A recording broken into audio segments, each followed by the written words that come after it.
2009, many Hawaiians don't see that as cause for celebration. Well, to me, it's great cause for celebration. We're part of a great country.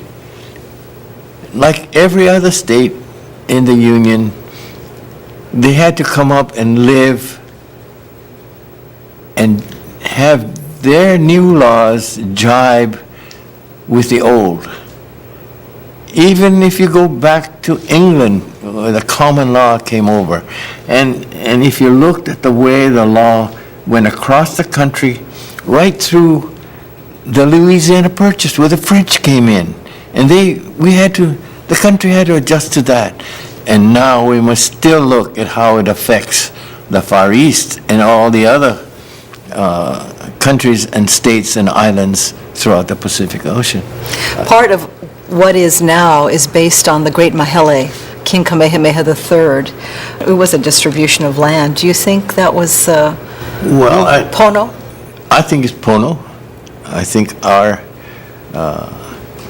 leaders of the past were as good as any that ever existed. That our Hawaiian ways were just ways of living, and Hawaii should revive what we could of the good parts, and I would say almost all of it were good parts. Is there a part of you that identifies with, say, the sovereignty activists or the people who say we let people take our land, or they took it from us? We need it back. We need better restitution. Well, we have to use the American system and the Hawaiian system, and we must find a solution to make it so that we're not just coming up against each other without trying to resolve them in what we would consider a modern way of doing it. I don't mean to say that we should reject any of the old ways nor reject the new ways, but that's for this court now. They're wise people that are. Is one of the solutions a separate Hawaiian nation? Oh, I don't think we can go back to being a separate Hawaiian nation. I want to take the good parts of it out, but no, I don't. I can't go back to the old way. We're a different nation today, and we're living under a flag that we all love today. Part Hawaiian, Chinese, and Caucasian, William Richardson has been credited with looking back to old Hawaii for new wisdom.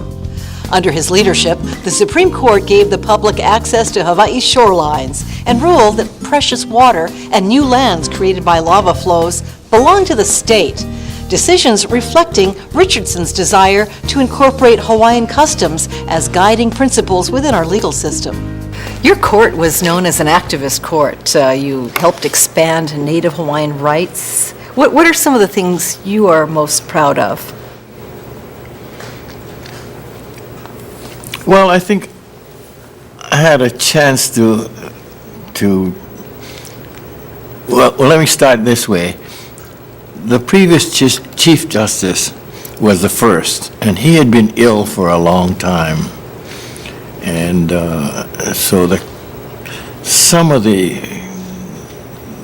big decisions that did not depend on rulings of the U.S. Supreme Court were being held back. So some of the cases may be 10 years old and just weren't taken up because of his illness, and maybe because of the newness of the state. That some of the cases that were the really important ones were being set aside, perhaps because the U.S. Supreme Court had been coming out with a lot of the criminal cases. So in those cases, Hawaii merely followed suit. If the U.S. Supreme Court ruled a certain way, then we had to go along, of course. But then there were other cases peculiar of Hawaii. Water, beaches, plantation differences, general growth of Hawaii that might be unique of Hawaii. You could have used the English law as a precedent, but often you would look back to see what Ali'i from the monarchy days did. Well, whenever I could, whatever the history books would come up with on old Hawaii, and what few things that I had picked up over the years, I felt that I should try to apply those to the extent that we could. For example, when the question came, well, who owns the new land being created by lava from the volcano, what was the answer of your court? Well, that seemed easy enough for me, but I know the beaches were needed in Hawaii. Without our beaches, there was no Hawaii to speak of, the Hawaii that we loved. No, in many parts of the continent, the beaches are private property, right? Yes, and it seemed perfectly logical to me that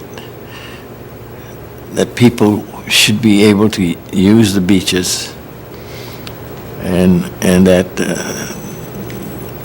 the property lines could not follow all of the methods of old England, say, and that I should try to bring those cases up in line to the way the Hawaiians did it.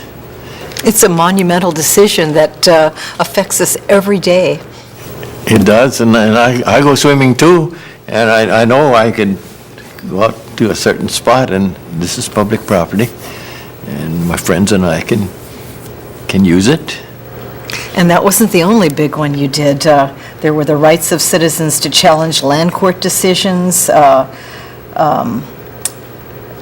Native Hawaiian rights and use of private property. Well, Water? Again, I wasn't that much of an expert on Hawaiian law, but I had a good court. They were willing and able to go and look at all of the problems and see what was going on. And I traveled around the islands a lot. And you're speaking now perhaps of water rights, which was so important because we were a plantation community. And you get to a case like when two plantations began to argue over how much water they could have. They both needed water. But when a third one began to take too much water to the detriment of some of the others, then you had to decide whose water should it be. The Robinson case, in the end, was clear to me, but it seemed revolutionary, I suppose. But the people who really needed the water were those in the